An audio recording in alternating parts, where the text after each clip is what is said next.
Alright guys, one more video for ellipse. Again, write the equation given this information of the vertices and the minor axis, and when I see something like this, I'm probably going to do something first.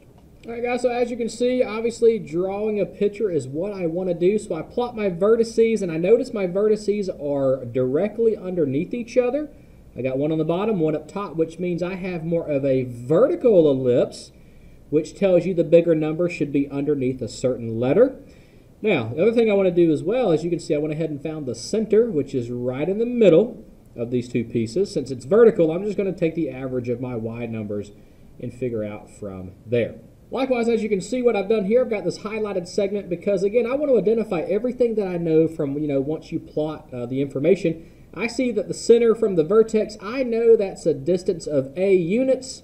From the center to your vertex is a, and I can see that I go from 2 to 8. I know that value is a equals 6. So we automatically know a squared is 36. And as a matter of fact, I've got my center point. I can go ahead and at least start my equation out. I just got to figure out what goes on the bottom. As you can see here, I've got a highlighted segment that goes from the center to my vertex, and I know that from the center to the vertex, that's a units.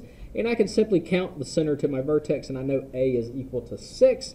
And I do know that if I square that, I get a squared is 36. But since it's a vertical ellipse, opening, more standing, like a football standing up, then I know that the a squared term is the bigger number, and more importantly, the bigger number should be underneath the y term since it's more vertical. Question is, what is that right there going to be? Well, if you recall one of your note cards, it said the minor axis has a length of 2b.